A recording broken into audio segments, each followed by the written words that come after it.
Yo, what's up, everyone? This is Terry with College Football Stop, bringing another show today, October 17th, 2023. So, what I wanted to do today is I just wanted to kind of recap the Ohio State versus Purdue game, what I liked, what I didn't like, and then get into the Ohio State versus Penn State game, a couple other things, and then like I said, it won't be a long show today, but I definitely want to get into some stuff because, man, I'm excited about this year. I'm excited about this game coming up. There's a lot of good college football this weekend, which is going to be led off by probably the one of the best games of the year, top matchup with Ohio State and Penn State. So can't wait to get into that.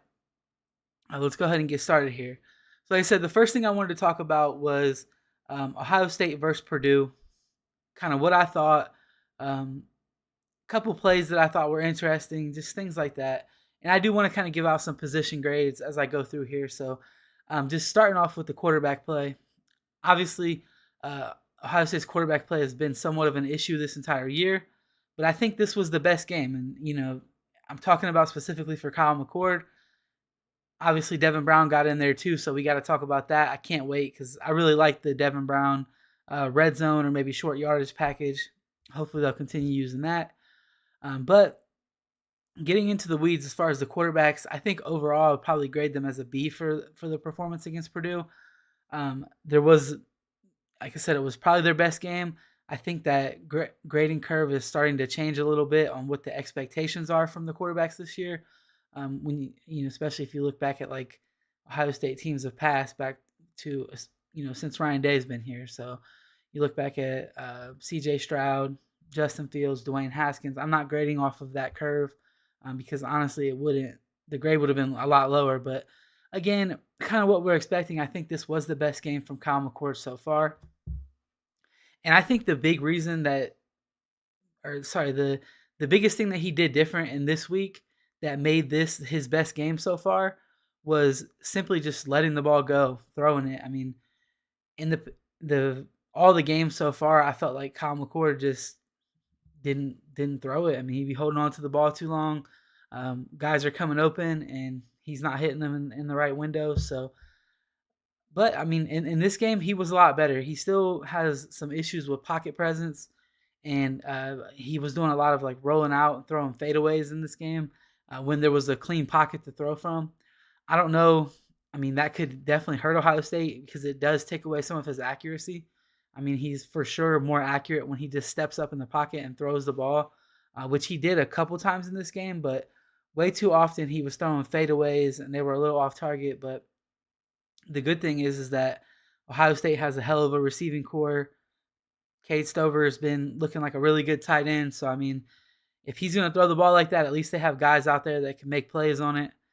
Um, I don't know. I mean, this is something that I've seen a lot all over Twitter and all over just other people who make content and whatnot, saying that Kyle McCord played even better than what the stats say because there was like 5 drops or whatever. I think the stat book actually had 3 drops, but I don't necessarily think that. I don't think that he played better than what his stats show. I think what his stats show is about how good he played. Because if you're going to start factoring in drops, then you got to factor in all the bad throws that were made that the receivers made the play. That happened quite a few times. So again, I'm not trying to hate on the guy. I actually think that Kyle McCord is going to take the next step. So here, my theory with Kyle McCord is that he is getting better just incrementally, and I think that he has so many holes in his game to start the year that it's going to take Ryan Day a little bit of time to get him to where he wants him. And if I'm, like I already said in the beginning of this episode here, is Kyle McCord's main issue, in my opinion, was just not letting the ball go and not throwing it and just kind of having that gunslinger mentality that he needs to have with what he's able to do. And he showed that in the Purdue game. So what I'm hoping is that that was the thing that Ryan Day wanted to focus on with him, and Ryan Day got that out of him. And I hope that he doesn't get gun shy when the Penn State game comes. And then this week in practice, I'm sure that Ryan Day is going to notice the same things that everybody else does. And he's going to really nail down on his pocket presence and be like, look, you're kind of killing our offensive line and our tight ends here because they're blocking and giving you a clean pocket. You're rolling out, dropping back, fading to the left, and it's impossible for them to block in that situation. So I expect to see maybe Kyle McCord's best game against Penn State this upcoming week. Sorry, I expect to see his best game against Penn State, and I don't necessarily think that that means his best game statistically. I think that that means throwing the ball when people are open, maybe throwing with a little bit of anticipation, and just not looking scared out there and looking like he is in control of the game. And when the offensive line leaves him a clean pocket, to utilize that instead of just fading back and, kind of taking the pocket away. You're making it to where your offensive line is put in an impossible situation. So, but yeah, I think that Ryan Day will work with him on that this week. I think that he will get better at it.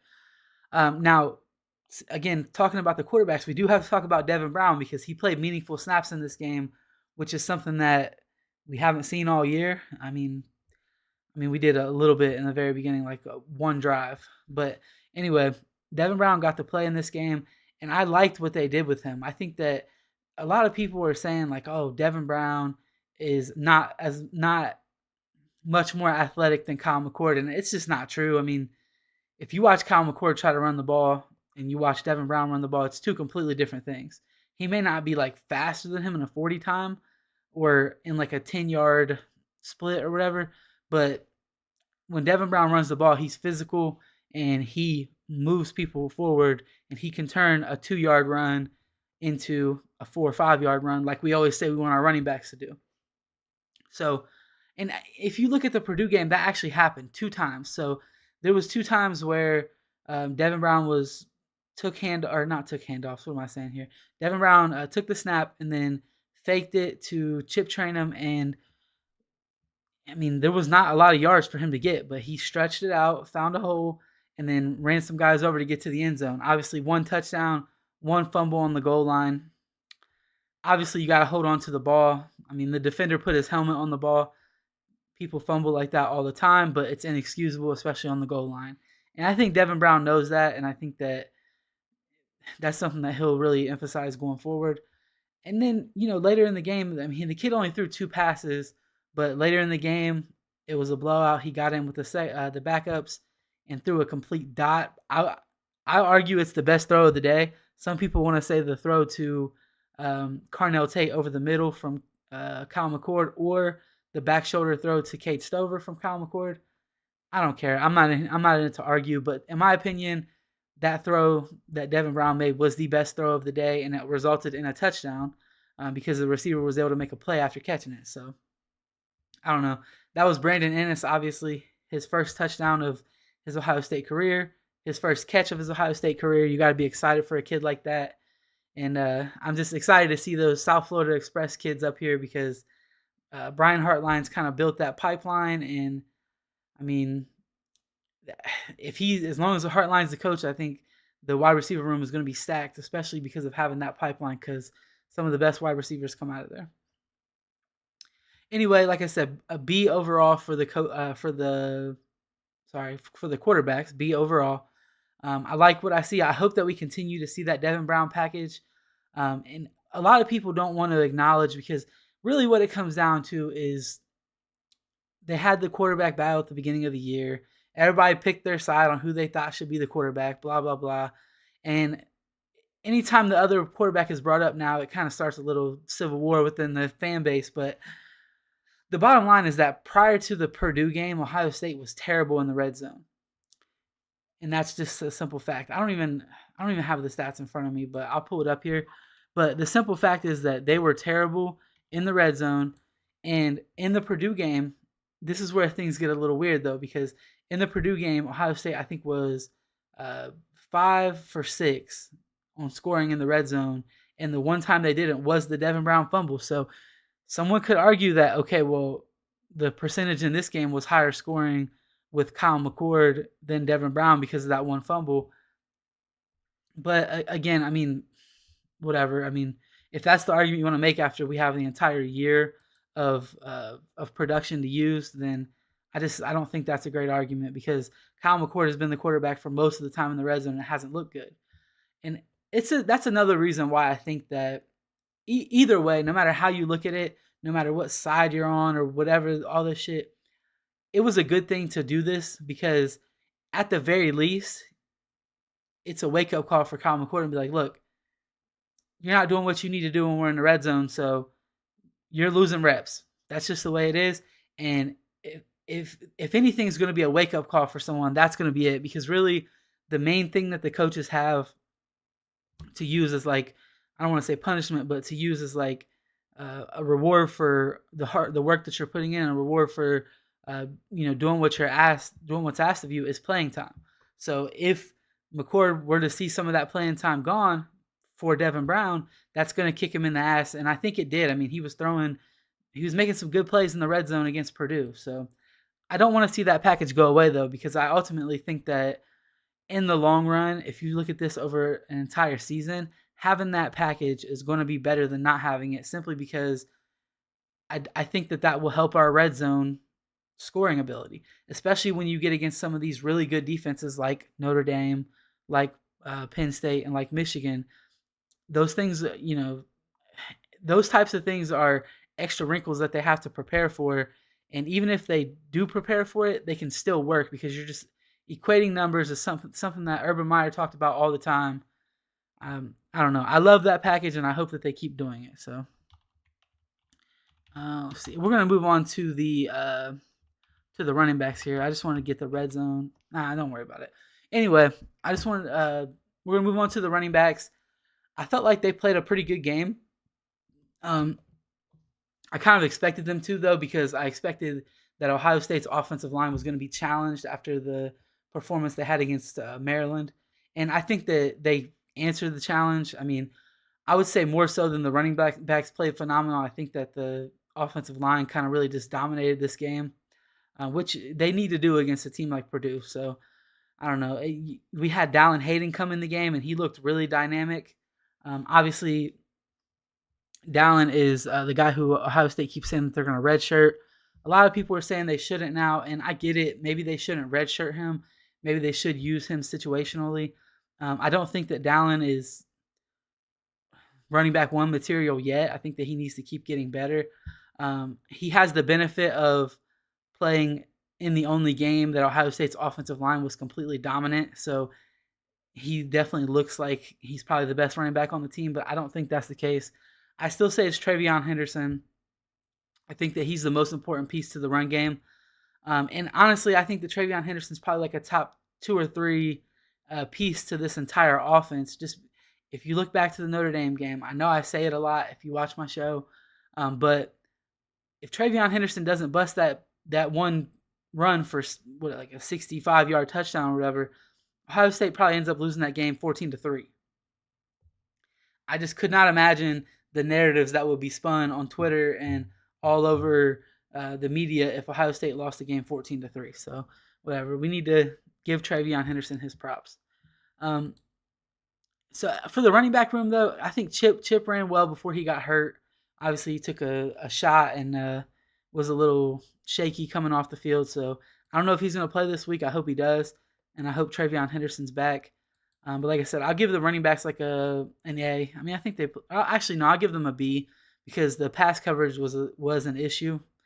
Pass protection, excuse me, was an issue, and it's just something that they have to clean up as a unit.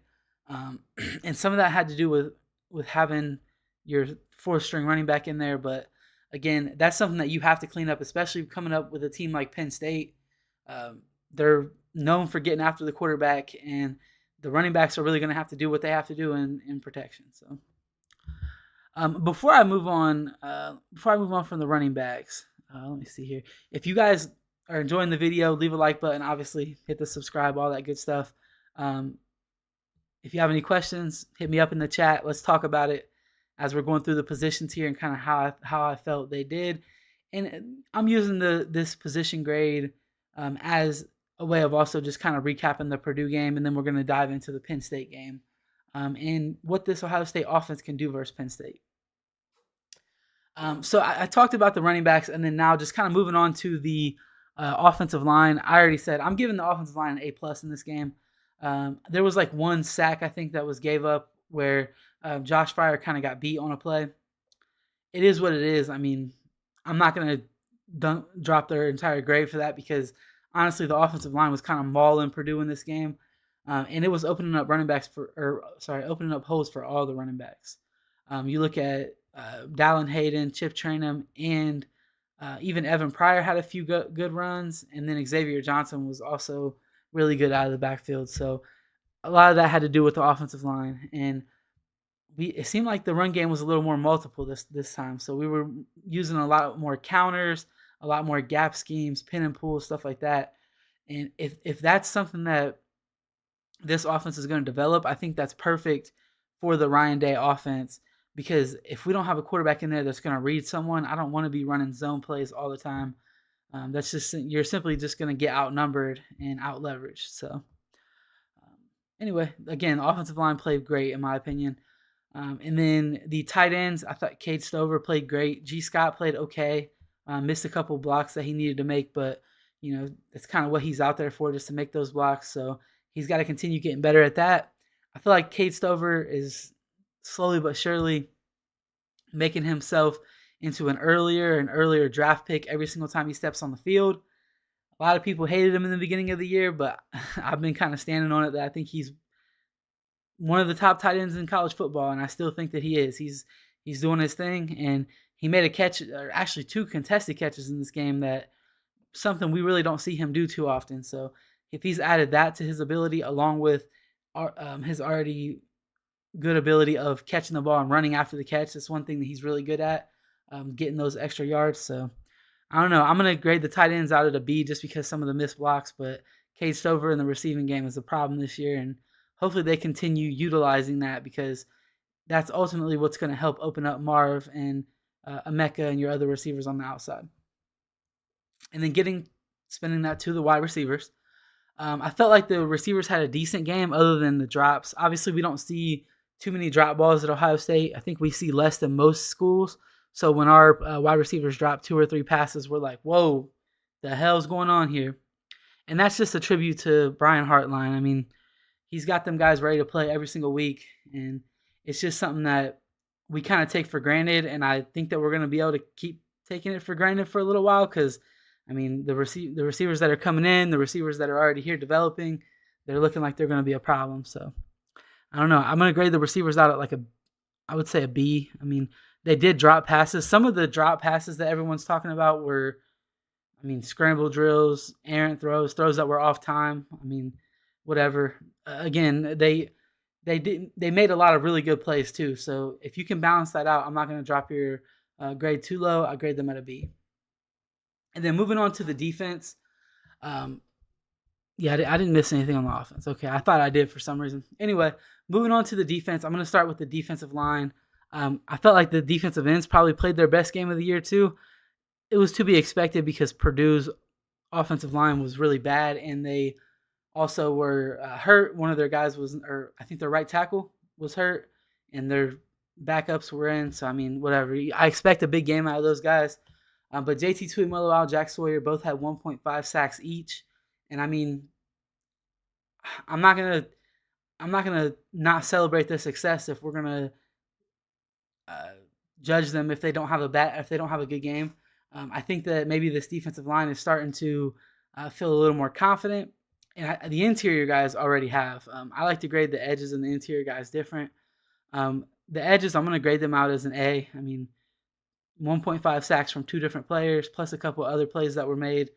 I'm going to go ahead and give them their flowers and their credit there. And then the defensive tackles, I think this unit is probably graded out the highest for me every single week almost. I just think that they're so good with Tyleek and Mike Hall, and even Ty Hamilton in there. Even Caden McDonald, freshman, he got in there and got a pass breakup. Tyleek had two pass breakups. Again, it's just this defensive line is really good. A lot of people have judged them and talked negative about them, but I mean, they're making plays. A pass breakup from a defensive lineman is huge, no matter how you spin it. Like, if a quarterback throws a ball and we see a corner make a break on it and knock it out, we get super excited about that. We should have that same excitement if a defensive lineman knocks a pass down at the line. That's even, I would say, probably harder to do maybe.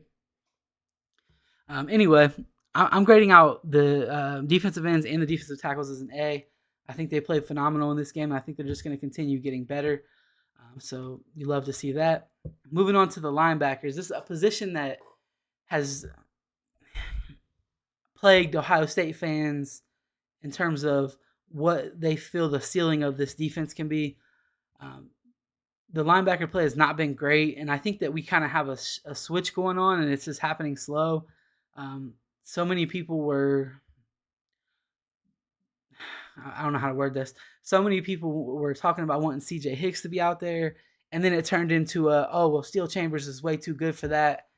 And I don't think anybody was ever saying that Steele was terrible, but honestly, he's not playing his best football right now. And I think that um, Jim Knowles is seeing that, and he's making a. I don't know if it's Jim Knowles or James Laurinaitis. One of them is seeing it, and they're starting to make the shift over to having Cody Simon out there more often.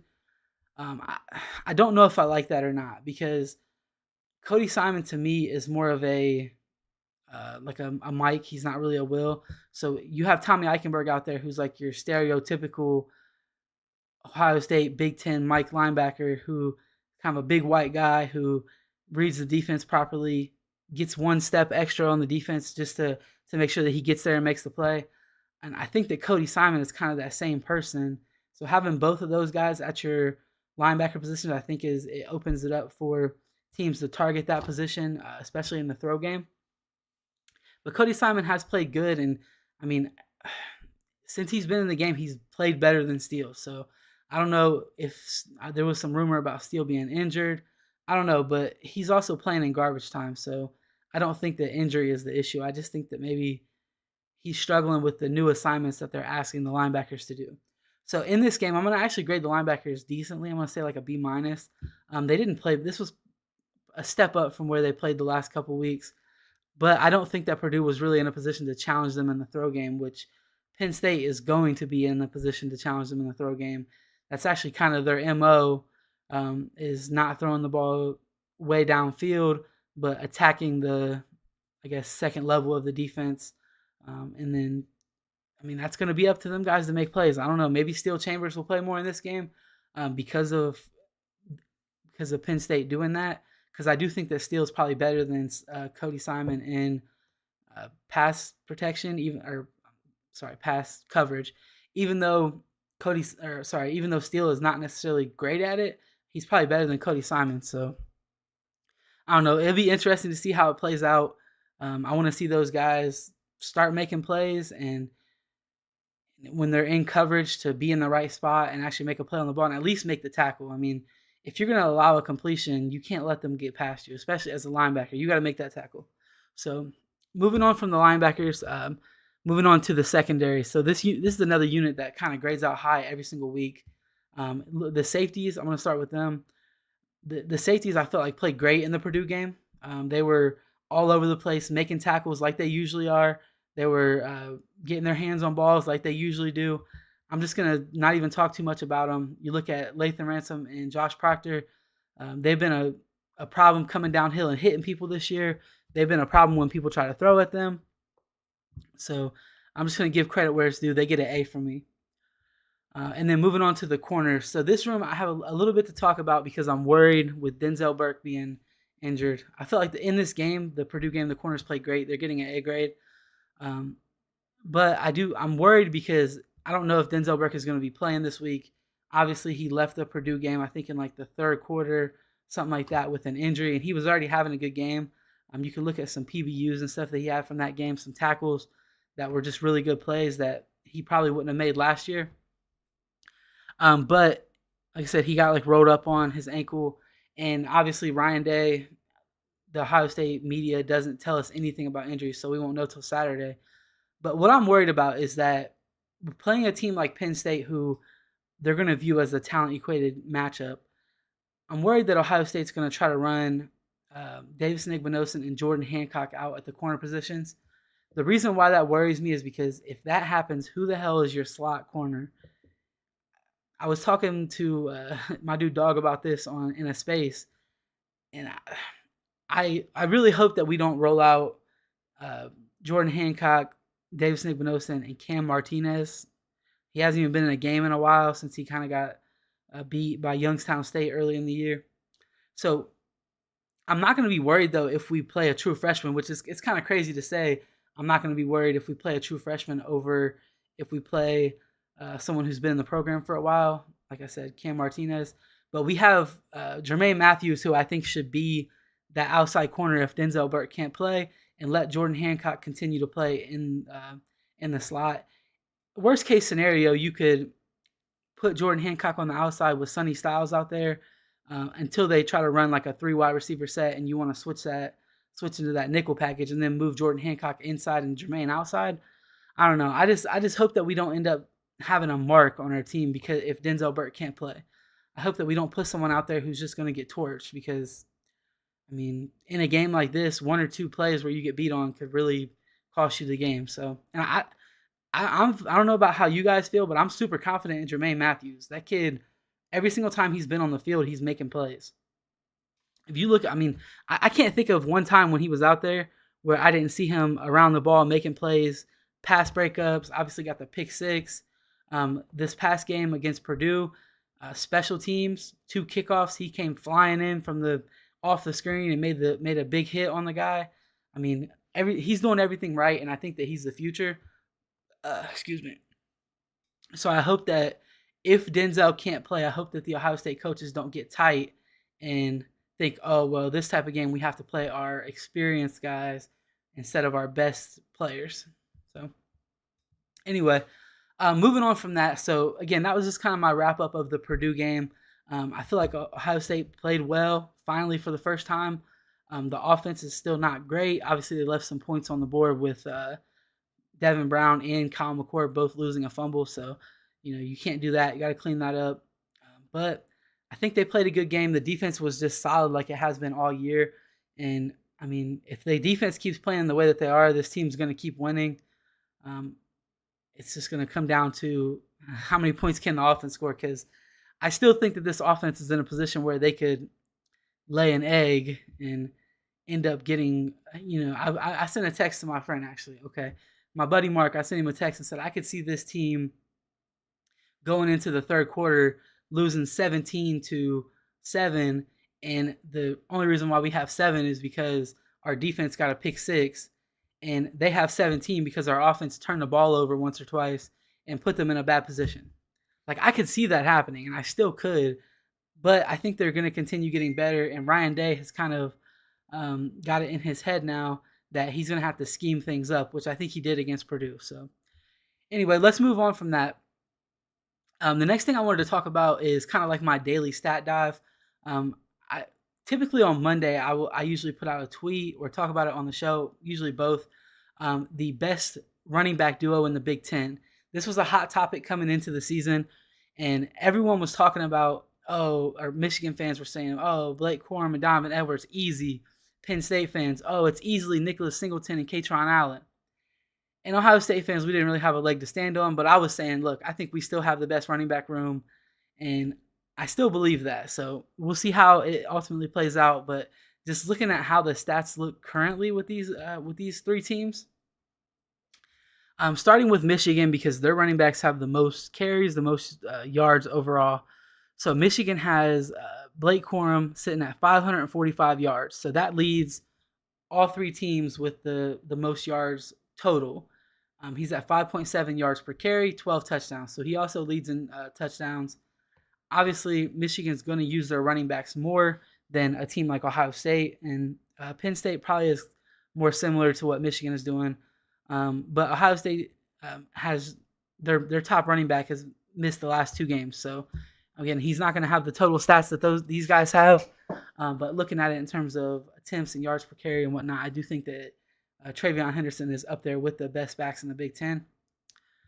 And then Michigan has Donovan Edwards at 197 yards total, 3.3 yards per carry, and only 1 touchdown, which he just got that in their last game.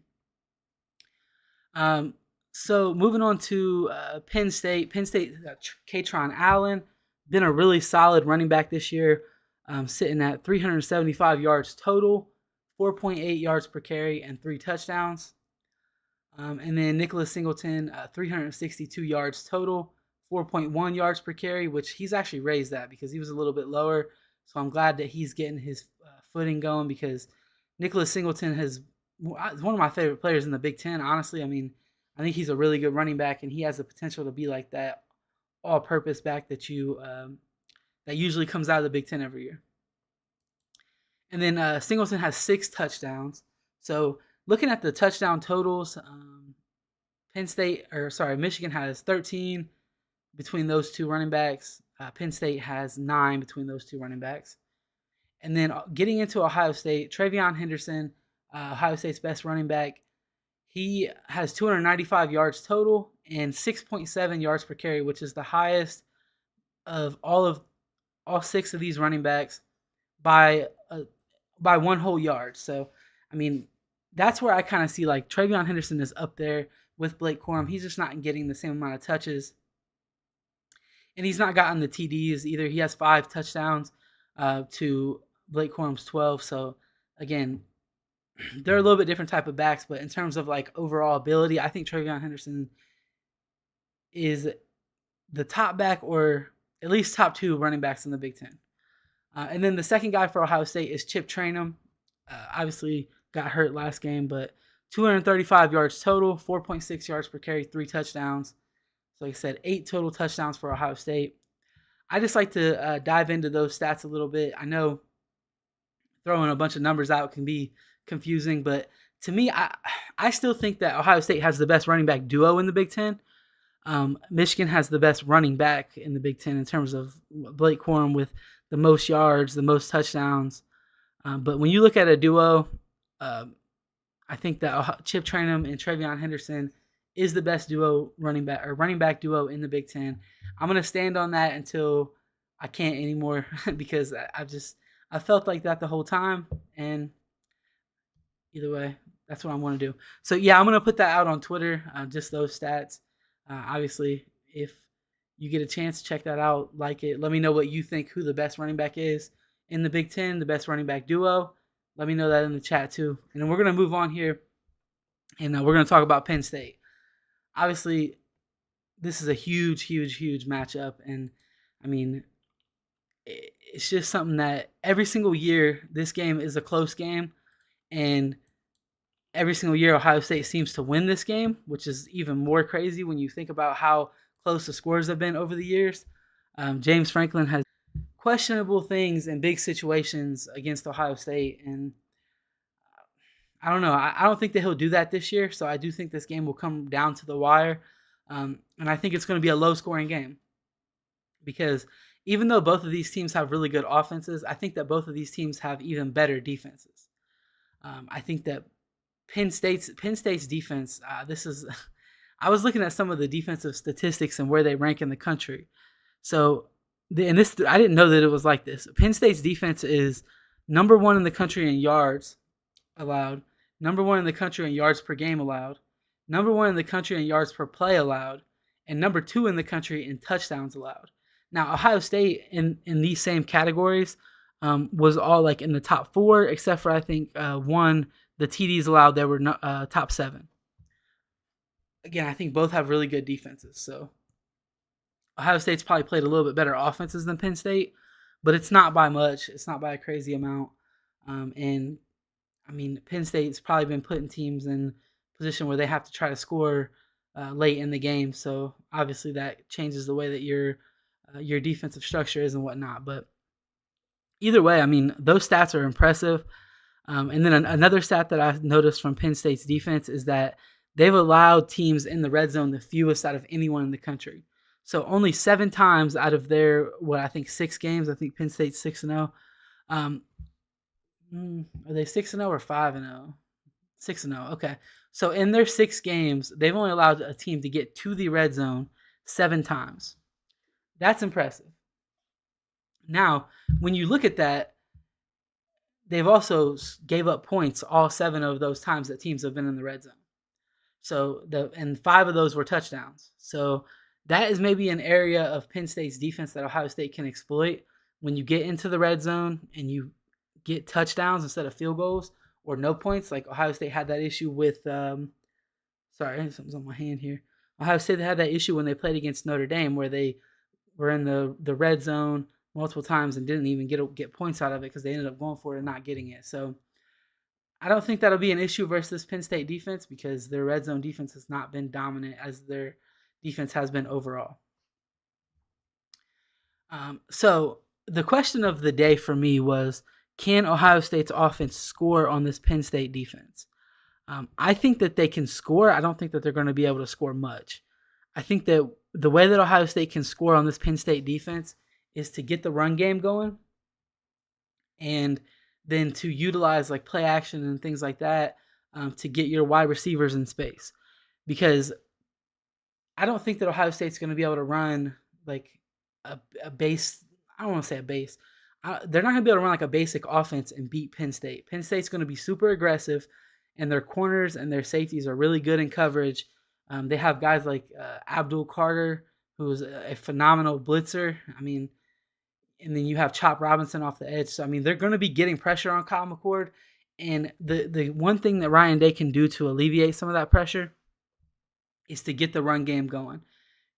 If those guys, if Chop Robinson and Abdul Carter are not able to just get after Kyle McCord because they have to worry about hitting the wrong gap and then Travion Henderson squirting out for a touchdown, that's going to slow them down. That's going to give Kyle McCord more time.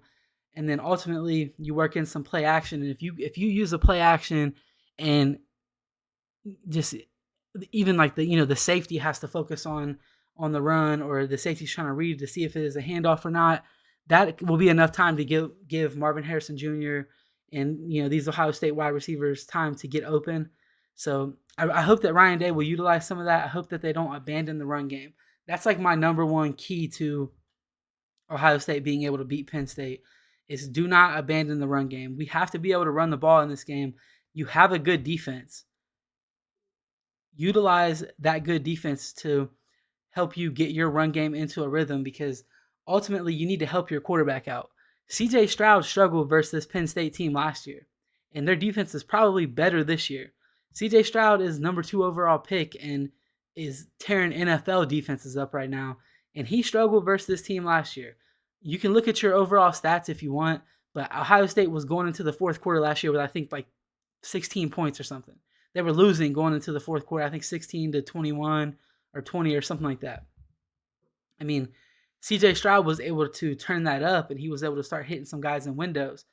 I don't think that Kyle McCord is just going to turn it up in the fourth quarter and go on a 21-point run. So Ryan Day needs to do everything he can to help out his offense this week, even running like some RPO stuff, and let Kyle run the ball too. I say let, but I shouldn't use that term.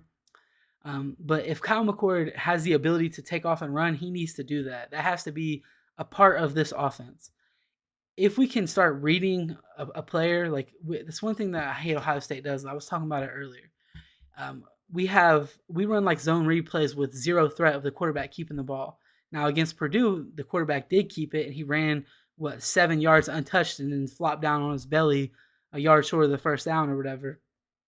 But it's something that has to be utilized. You have to utilize that just to equate the numbers in running situations. I think that Ryan Day has been doing a better job of that, and they've been a lot more multiple with the run game. So stick to it. Let the run game win this game for you if you can, and don't put your quarterback in a position where he could lose the game for you.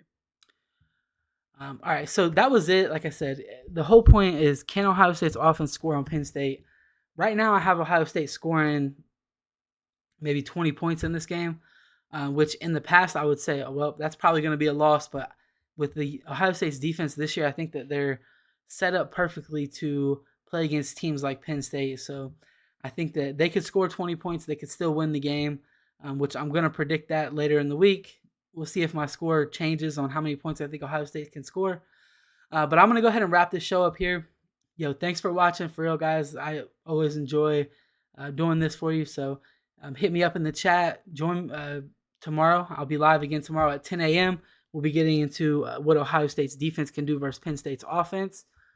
And then as the week goes on, we'll talk about this game more and more because I'm excited about it. And there's some other big games in college football this weekend also. So thanks for watching, guys. Have a good time. I'm out.